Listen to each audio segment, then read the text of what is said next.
قرباته وآل بيته أجمعين وإلى مصنفة الكتاب ومكاتبة الكتاب ومشايخهم وأستاذهم وأشهرهم وقرئهم وجميع مشايخنا وأستاذنا وأشهرهم وقرئهم وجميع تلاميذنا وجميع المفسرين وجميع القراء المخلصين وجميع حملة القرآن العظيم ولمنفعة وبركة أهل الكتاب وأهل العلوم ولشفاعة أهل القرآن العظيم في الدنيا والآخرة. الفاتحة. أعوذ بالله من الشيطان الرجيم. بسم الله الرحمن الرحيم. الحمد لله رب العالمين الرحمن الرحيم مالك يوم الدين إياك نعبد وإياك نستعين اهدنا الصراط المستقيم صراط الذين أنعمت عليهم غير المغضوب عليهم ولا الضالين. آمين. Bismillahirrahmanirrahim. Qala al-mu'allif rahimahullah wa nafa'ana wa nafa'ani bi ulumihi fid dharain amin ya rabbal alamin. Qala Allah ta'ala fil Qur'anil azim surat Al-Maidah ayat 29 Al-Maidah surat Ali Imran ayat 29. A'udzu billahi minasy syaithanir rajim.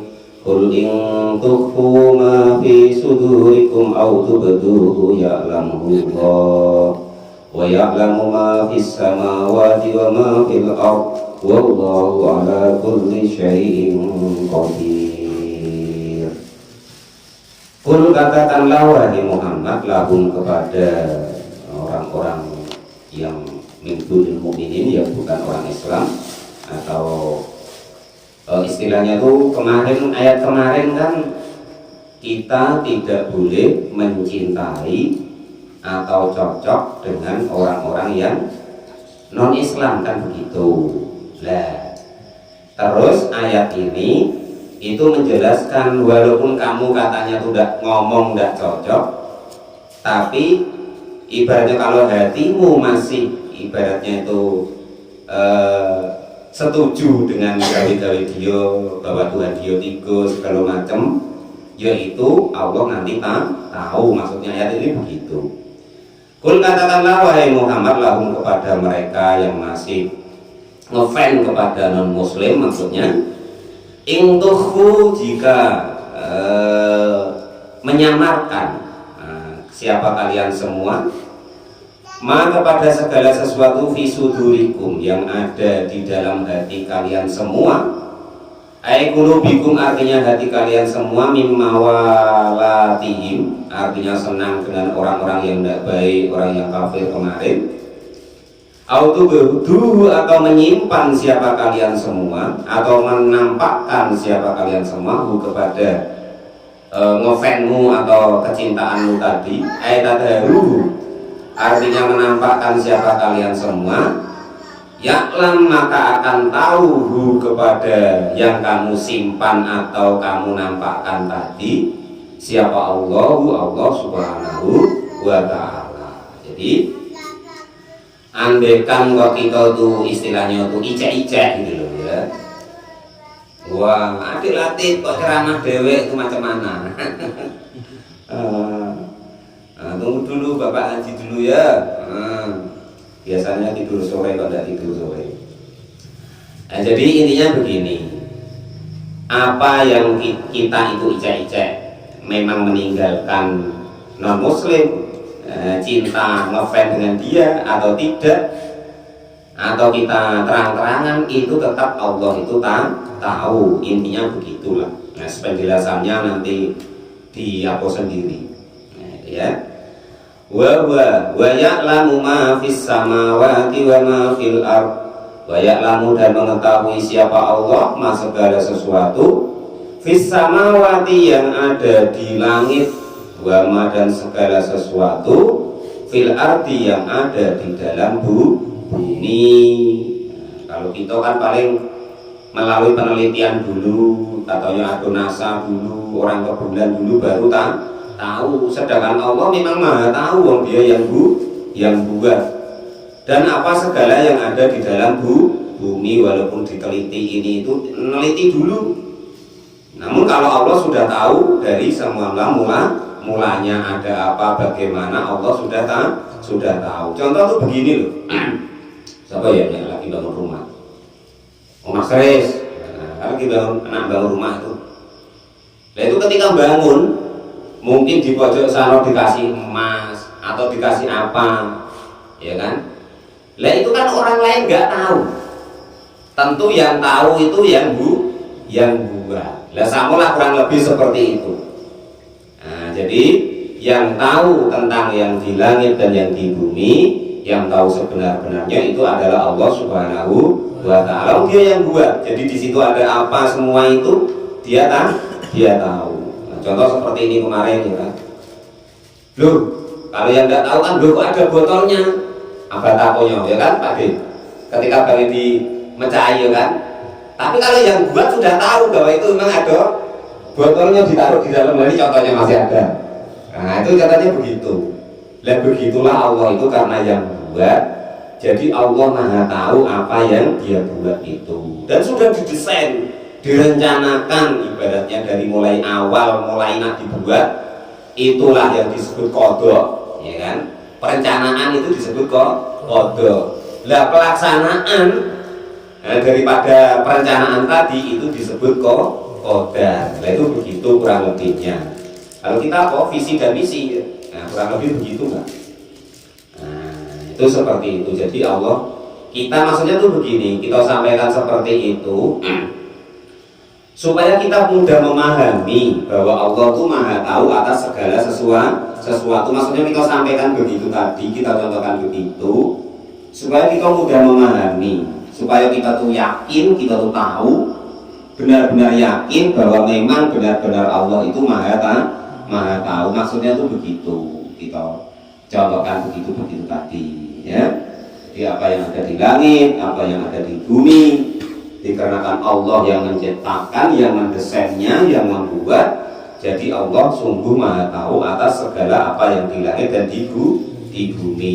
Walaupun orang cerita begini ya kan, namun Allah lebih tahu dan Maha tahu atas segala sesuatu. Oh di bumi itu ada batu bara, ada minyak, ada ini itu. Dan memang sudah dibuat Allah begitu, ditaruh di sini. Nah itu Allah sudah mengetahuinya karena Allah yang mendesain, yang membuat. Wallahu ala kulli syai'in qadir. Ya ini yang untuk ditanam di dalam hati, bahwasanya Allah itu dan adapun Allah, wallahu dan adapun Allah ala kulli syai'in, atas segala sesuatu apapun itu. Jadi selain Allah itu syai' namanya. Makanya kalau Pak Topik ada kadruah ya kan, syai'ulillahilaumul fatihah itu ya kan. Nah itu sebenarnya kita itu gambaran Nabi itu istilahnya itu kan ada hadisnya Bang Dori. Ana syai'un lillah, saya sesuatu dari Allah. Artinya tuh selain Allah itu syai' atau sesuatu. Lah maka ditiru kita itu Pak. Syai'ulillahilaumul fatihah. Karena walaupun itu apa namanya mayit, walaupun itu orang hidup, walaupun benda apapun, walaupun kita itu namanya syai' atau sesuatu. Lah atas segala sesuatu itu tadi Allah tuh qadirun, dat yang maha kuasa. Artinya tuh terserah dia, terserah Allah Subhanahu wa Ta'ala. Walaupun menurut kita tuh gak mungkin, ya kan, kalau Allah tuh berkehendak ya mungkin. Kok segala sesuatu tuh begitu. Kalau kita tengok orang gila itu, ya kan, sungguh maha besar Allah. Makannya loh dari sisa-sisa, kadang basi-basi segala macam. Lele sehat wae.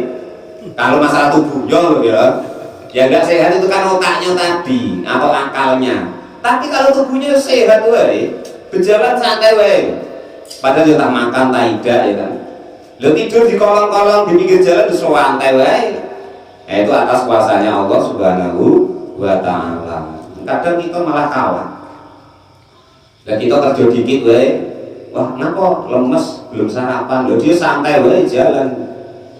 Qala mu'alif rahimahullah wa nafa'ana wa nafa'ani bil fidarni amin ya rabbal. Jadi yang harus ditanam dalam hati, kita tanamkan, kita patokkan dalam hati kita bahwa Allah itu maha kuasa. Apapun itu kalau Allah berkehendak ya terjadi. Kalau itu Allah tidak berkehendak ya tidak terjadi. Lah intinya seperti itu. Walaupun mungkin dalam adat kebiasaan kita kalau tidak makan ya lemes. Hakikatnya yang memberi makan atau membahagiakan atau mengenyangkan itu Allah. Tapi walaupun memakai sebab kita makan, kita minum, nah itu begitu. Makanya supaya itu tambah, supaya hati keyakinan kita itu tidak menurut ulama itu supaya tidak syirik. Oh ini gara-gara makan terus kenyang. Nah supaya tidak seperti itu, maka walaupun sunnah itu usahakan kita baca Bismillahirrahmanirrahim. Atau kalau menurut riwayatnya ya Bismillahi, asal mau makan, asal mau minum, atau asal mau apa saja, mau minum obat ya Bismillahi atau Bismillahirrahmanirrahim. Nah itu begitu. Supaya apa? Adat-adat kebiasaan yang seolah-olah kita kenyang tadi dari makan itu sudah tambah atau sudah terwakili bahwa atas namanya Allah Subhanahu wa Ta'ala. Itu kalau di hadis riwayatnya itu Bismillahi loh Pak Topik ya, tidak Bismillahirrahmanirrahim loh. Tapi Pak kalau kita Bismillahirrahmanirrahim ya tidak apa-apa. Nah, namanya tasmiyah itu bebas Bismillahirrahmanirrahim atau Pak Topik tambahi Bismillahi Bismillahi la yadurru ma syai'in ma'asmuhu syai'un fis samawati wa ma fil ardh, terserah. Pokoknya ya seperti itu namanya tasmiyah. Kalau yang Allah balik lana itu Pak yang tahu apa terus itu sebenarnya doa untuk segala apapun andaikan kita itu menerima rizki.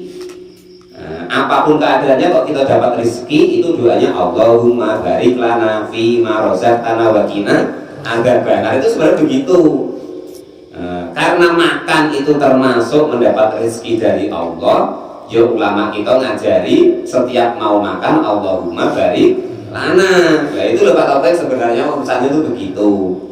Jangan sampai kita nanti ini kita jelaskan dari awalnya gitu, ya kan?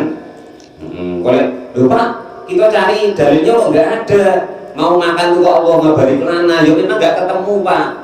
Yang ketemu setiap mau makan tuh ya Bismillahi. Itu kalau hadis aslinya. Ya, kalau kita itu disebut nama para ulama tasmiyah, atau menamakan Allah atau atas nama Allah. Lah tasmiyah itu nanti baru beda-beda tadi, ada Bismillahi, ada Bismillahirrahmanirrahim, ada yang saya sebut tadi. Kalau kata Kang Deddy itu kalau cepat sepi itu kan Bismillahi la yadurru ma'asmuhu syai'un ma fis samawati wa ma fil ardh itu. Wah itu kan itu. Ya paling Pak Topik ya, kasih kepor dia itu biasanya. Dan lain-lain. Nah itu seperti itu. Ada lagi Bismillahi min Sulaiman apa itu. Nah itu seperti itu Pak ya. Nah itu namanya tasmiyah atau penyebutan nama Allah Subhanahu wa Ta'ala. Dan terus aslinya Allahumma barik lana fi ma razaqtana tadi itu setiap kita mendapatkan rizki. Yang penting kita tahu dulu Pak Topik, ya kan? Penting tahu dulu oh begitu aslinya. Nah itu loh. Lah terserah nanti umpomo, nerap-nerapkan dikit umpomo kan. Pak Topik dapat istri, alhamdulillah Allah barik lah. Ya udah apa-apa. Nah itu maksudnya begitu. Lah umpama bisa kok alhamdulillah, Pak itu kan doa mau makan. Oh, kalau pas aku ngaji kemarin itu doa setiap kita dapat rizki, mau dapat istri, ya Allahumma barik lana berarti boleh. Nah, maksudnya begitu loh. Biar tidak heran mendapat nikmat apa saja itu salah satu doanya itu Allahumma barik lana. Enggak kok nak makan wae. Cuma karena makan itu salah satu Allah memberi rezeki kepada kita. Ya berarti para ulama kita itu menjadikan supaya kita ingat bahwa supaya dikasih keberkahan oleh Allah atas rezeki tersebut. Itu begitu. Nanti ribut pula gara-gara ada orang baca Bismillahirrahmanirrahim Allahumma barik lana fi ma razaqtana wa qina adzabannar. Ada yang sikapnya Bismillahirrahmanirrahim Allahumma barik lana fi ma razaqtana wa qina adzabannar. Ribut pula ya kan Pak Topik. Oh itu tak macam-macam lah. Oh, kok ulama kok nggak tahu. Biasanya begitu Pak. Ulama kok nggak akur. Nah, padahal ya seperti itu. Jadi perbedaan yang masih dalam konteksnya itu diperbolehkan. Yang satu mungkin mempertahankan asli riwayatnya biar nggak hilang gitu loh. Yang satu sudah dimodifikasi. Ini tidak apa-apa. Yang penting kita sudah tahu bahwa seperti itu ya. Wa minhu ta'dibu min walahum adkur. Ya wa minhu, dan itu sebagian dari pengetahuan Allah tentang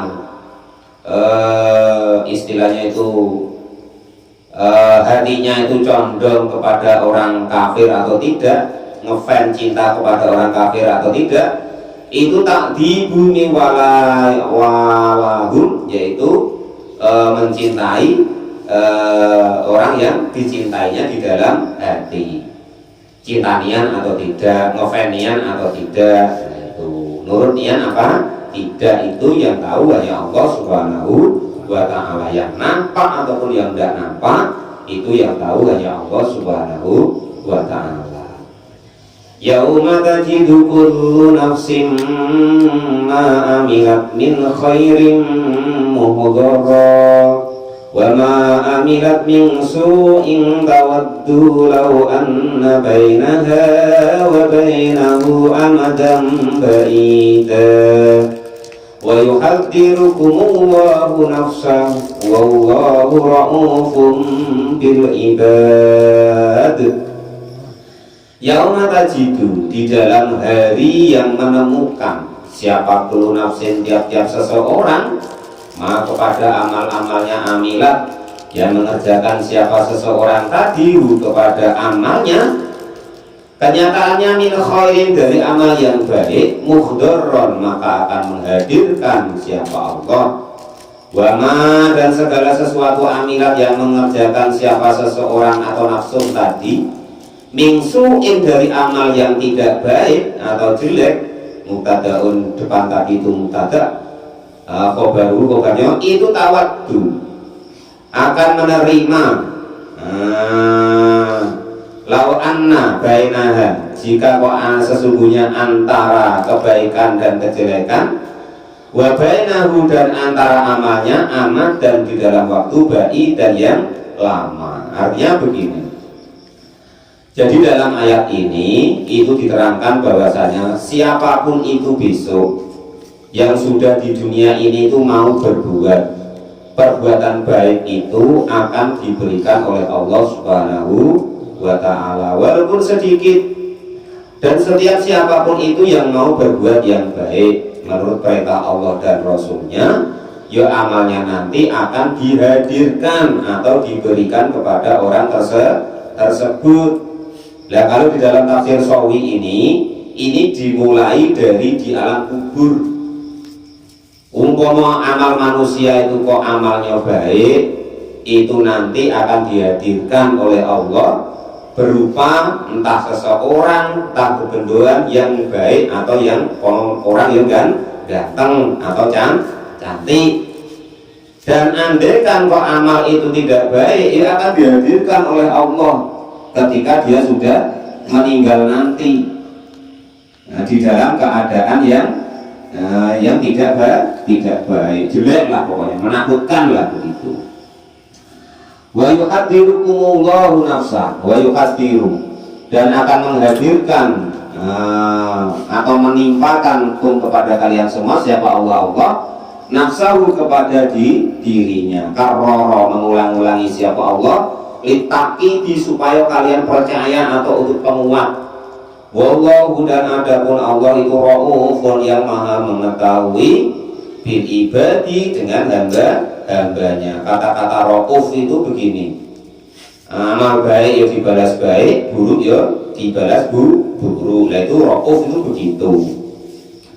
Jadi kalau di dalam tafsir Sawi itu seperti itu. Jadi nanti patoknya kok amal yang baik, amalnya kok banyak yang baik, dapat ampunan Allah, ya nanti di alam kuburnya itu akan istilahnya itu apa ya istilahnya itu, dihadirkan bentuk yang baik.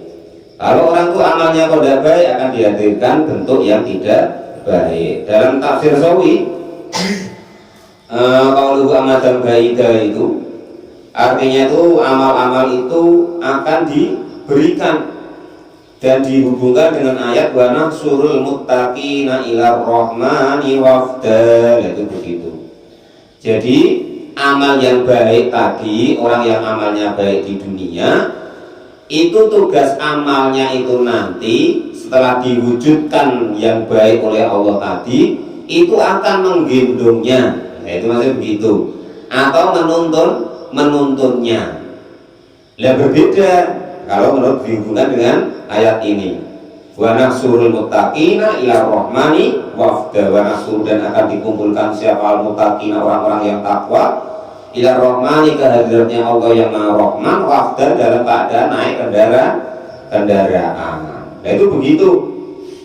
Berbeda dengan Anda kalau amalnya orang itu enggak baik. Nah itu maka dihubungkan dengan ayat wa hum yahmiluna auzarahum. Kalau kok orang itu di dunia amalnya nggak baik, bukan dia nanti naik amalnya atau dituntun amalnya, tetapi mereka menggendong dosanya. Nanti entah macam mana itu bentuknya, Pak Taufik ya, dari situ pokoknya begitulah gambarannya. Artinya itu akan menjadi beban kita. Itu makanya syariat Allah dan Rasulnya itu kok memerintahkan kebaikan, itu pasti akan bermanfaat untuk diri kita, berguna untuk diri kita, baik di dunia maupun di akhirat. Sebaliknya, setiap amal yang Allah dan Rasul itu kok larang, setiap syariat itu melarangnya, maka amal itu mudarat atau berbahaya baik bagi dirinya ataupun orang lain, itu baik di dunia maupun di akhirat. Kok rugi. Jadi beliau ketika beliau bangun dari kubur, nah itu sungguh merugi. Nah itu seperti itu. Karena baru tahu, baru nampak bahwa itu istilahnya memang benar. Ketika dulu saya dengar para kiai, para ustadz itu begitu. Oh pas ngaji tafsir Jalalain itu benar dulu begitu. Oh ayat yang dibaca dulu diterangkan itu benar, ya baru nanti percaya seperti itu. Tapi kalau di dunia ini ya tergantung keyakinan kita. Kalau iman yakin kita kuat ya percaya. Mengerjakan sesuatu amal baik ya semangat. Kalau enggak ya enggak semangat. Kadang malah milih yang enggak baik. Nah itu begitu. Yang intinya begini, di dunia ini apapun yang kita kerjakan, kita tetap sibuk Pak Topik, ya kan? Tapi kita akan disibuk kalau kita tidak taat sama Allah, tidak mengerjakan perintah Allah dan Rasulnya, kita tetap akan sibuk. Tetapi kesibukan itu bukan kepada Allah dan Rasulnya. Kesibukan itu bukan tentang taat kepada Allah. Kesibukan itu bukan mengikuti atau mengerjakan apa yang diperintahkan oleh Allah dan Rasulnya. Tentu disibukkan tetap. Dan waktu itu mau nggak mau, terima nggak terima tetap lewat. Tapi kita sibuknya ya tergantung sibuk kita tadi. Sibuk di perintah Allah dan Rasulnya atau tidak. Kok rugi sebenarnya kalau kita sampai ke situ pikiran kita. Kita wayahnya sholat atau tidak sholat. Kita nggak sholat sibuk juga, tetapi bukan masalah sholat. Kita wayahnya ngaji, nggak datang, nggak hadir, sibuk juga, tetapi tidak di masalah ngaji atau belajar, seperti itu dan seterusnya. Tapi Pak, saya kan sudah berbuat yang baik. Nah, asal itu tidak melanggar perintahnya Allah dan Rasulnya, yaitu kita tidak berdosa, tetap namanya beramal baik. Tinggal nilainya Pak Topik. Oh ngaji nilainya begini, yasinan nilainya begini, silaturahmi nilainya begini. Lah nilai-nilai yang ada tinggal kita pilih yang mana. Nah, yang harganya mahal, sedang atau dan seterusnya. Lah itu tinggal pilihan kita. Sama dengan kita kerja itu loh Pak Topik. Pak Topik kalau yang itu bayarnya segitu, kalau yang itu segitu, wah itu yang mahal Pak. Itu ya seperti itu. Tinggal kita yang milih. Mau kita bersibuk dengan amal yang sedikit ya terserah kita nilainya, yang sedang ya terserah kita, yang tinggi ya terserah kita.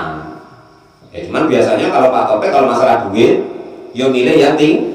Nah, ya bayarannya besar. Seharusnya tentang agama pun ya begitu, kayak gitu loh. Nah itu begitu, gambarannya itu begitu. Kita tetap sibuk, tapi bukan karena perintahnya Allah dan Rasul, bukan karena taat, bukan karena dikir, bukan karena ngaji. Akhirnya sibuk juga, ya nanti lewat juga waktu itu. Ya sama seperti itu, seterusnya hingga kita mati ya seperti itu. Nah, jadi tergantung kita, kayak kita. Wa nazala lamma qalu ma na'budul asnama ila habdallahi wa ribuna ilaihi. Wa nazala dan turun apa ayat ini? Lama qalu, ketika berkata siapa orang-orang kafir Mekah ma kepada sesuatu na'budu na'budu nafi ya, mana butuh tidak menyembah siapa kami al asnama kepada patung-patung atau berhala ini ilakuban kecuali karena supaya lebih cinta lillahi kepada Allah, liqarribuna supaya mendekatkan apa patung-patung tadi ilahi kepada Allah. Jadi ayat ini turun itu sebelum Fathul Mekah. Nah, sebelum patung-patung itu dirubuhkan. Nah itu begini. Jadi orang itu kami itu tetap masih sesajen, nah itu segala macam ya kan, supaya lebih dekat dengan Allah. Lah alasannya begitu. Maka ayat ini turun karena tidak mengikuti perintah Nabi, tidak mengikuti perintah Allah dan Rasul. Nabi disuruh bilang begini. Jadi ini saya ceritakan dulu. Jadi kalau zaman Nabi itu begitu ada masalah baru ayat itu turun. Maka Nabi itu jarang memberikan jawaban. Jawaban Nabi itu menunggu wahyu itu turun. Nah dulu kan sudah saya sampaikan bahwa Al-Quran itu dari Lauhul Mahfuz sana, ya bentuk susunannya sudah seperti yang kita baca saat ini, dari Fatihah, Al-Baqarah, Ali Imran dan seterusnya hingga terakhir An-Nas. Tetapi turunnya itu sedikit demi sedikit menurut kebutuhan. Salah satunya seperti ayat ini. Itu bedanya Al-Quran dengan kitab-kitab yang lain.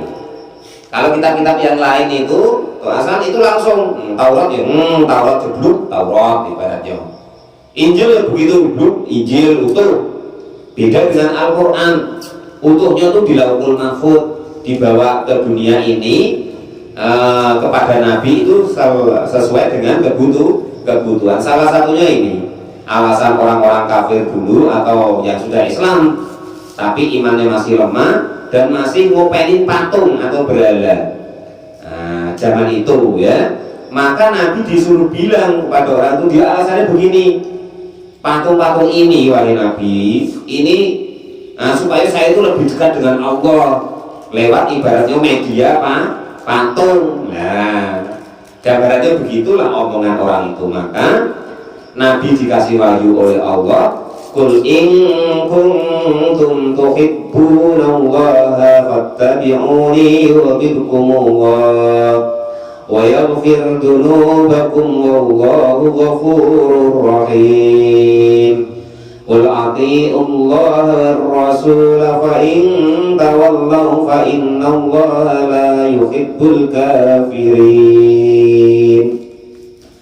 Qul katakanlah lahum kepada mereka ya Muhammad wahai Nabi Muhammad. Katakan begini, rupanya perkataan in kuntum jika ada siapa kalian semua, ada itu tuhibbuna benar-benar pada cinta siapa kalian semua Allah kepada Allah. Nah kalian itu memang cinta kepada Allah, caranya bagaimana? Caranya ya fattabi'uni, maka ikutlah kalian semua nih kepadaku. Kalau kalian mau ikut padaku, kata Nabi, yuhbib maka akan cintakum kepada kalian semua siapa Allahu Allah.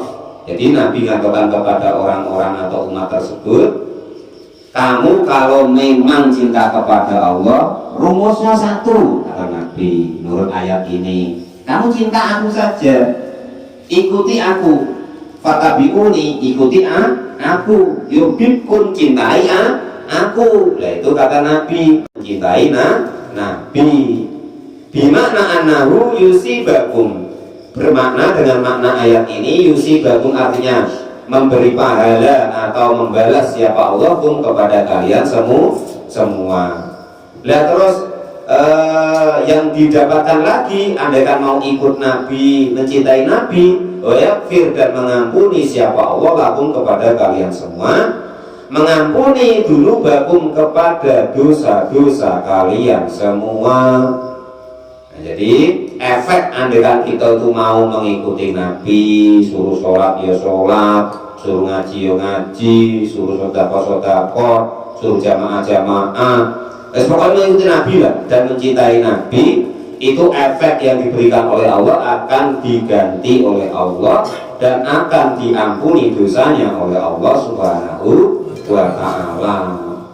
Buktinya cinta apa? Kamu cinta? Cinta. Mana buktinya? Gak ada. Ya lucu. Loh kita kadang sama anak-anak muda itu kadang, kamu cinta aku? Ya buktinya mana? Ya biasanya minta bukti kok. Ya aku ya begitu. Kita cinta istri ya kan. Kamu cinta aku mas? Ya buktinya mana? Lah ini aku kasih duit, aku kasih pakaian, aku segala macam. Lah itu contohnya. Ya kurang lebih kita kepada Allah dan Rasul ya begitu. Bukti kita itu apa? Bukti kita apa? Cinta kepada Allah dan Rasul. Apa ya cinta udah?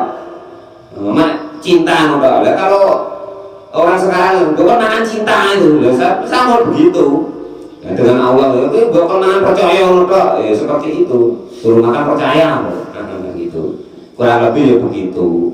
Sedangkan sama manusia kita pernah marah, untuk ke Allah itu maha baik. Andaikan besok kok ingat sama Allah, ikut sama Allah itu ya diampuni. Untuk kok begitu, Allah itu maha baik. Wallahu dan adapun Allah itu ghafurun, dat yang maha banyak ampunannya, liman bagi kepada orang-orang tabikni yang mengikuti siapa orang tadi ini kepadaku, kepada segala sesuatu dosa salafa yang sudah lewat minggu dari dosa-dosanya qabla dzalika yang sebelum itu. Jadi andaikan kok orang itu mau flashback, mau kembali memulai mengikuti Allah dan Rasulnya, mencintai Rasul, mengikuti Rasul, apa yang diajarkan Rasul itu mau mengerjakan, maka yuk nanti akan dikasih tobat oleh Allah Subhanahu wa ta'ala. Dosa-dosanya yang lewat ya nanti diampuni. Tapi yang tobat yang nian, maksudnya memang mulai bener nian gitu loh, mulai baik nian gitu, tidak kok kumat-kumatan gitu loh. Kalau mu'alif rahimahullah, rahimun juga dat yang maha pengasih bihi dengan hamba-hambanya Allah atau dengan orang yang mengikuti Allah dan Rasulnya. Qul ati'ullah, qul katakanlah wahai Muhammad lahum kepada mereka yang mau mengikutimu dan mencintaimu, katakanlah ati'u, taatlah kalian semua Allah kepada Allah, wa rasulah dan taatlah, ikutlah, manutlah kepada para utusan Allah, fima di dalam segala sesuatu, ya'muru yang memerintahkan siapa Allah dan Rasulnya kum kepada kalian semua bi kepada ma. Kenyataannya minat tauhid dari mengesahkan Allah Subhanahu wa ta'ala. Fa in tawallau, maka andaikan pada berpaling siapa kalian semua a'radu, artinya berpaling ke siapa kalian semua ini taati dari taat kepada Allah, ngeyel istilahnya, waya sholat dirapin sholat ya kan, wayanya itu yang diperintahkan Allah lah pokoknya sama Rasulnya. Kalau tidak mau, artinya itu berpaling. Fa inna Allah la yuhibbul kafir. Fa inna Allah, maka sesungguhnya Allah itu la yuhibbu, tidak mau mencintai siapa Allah al-kafirina, orang yang mengingkari perintah-perintahnya Allah dan Rasul. Kita sulit nanti dapat cinta dari Allah gitu loh. Akhirnya kadang kita tidak pakai diurusi sekarang gitu. Paling yang jatah pas-pas itu yang diberikan Allah. Tapi kalau kita mau merubah apa yang diperintahkan oleh Allah dan Rasulnya itu kita ikuti, ya mudah-mudahan nanti datang yang ke kita itu bukan rezeki yang pokok, tetapi rezeki-rezeki yang dijanjikan oleh Allah dan Rasulnya. Contoh mau bertakwa nanti dijanjikan begini, mau ikhlas dijanjikan begini, mau sholat dijanjikan begini, mau sedekah dijanjikan begini, mau bantu orang dijanjikan begini, dan lain sebagainya.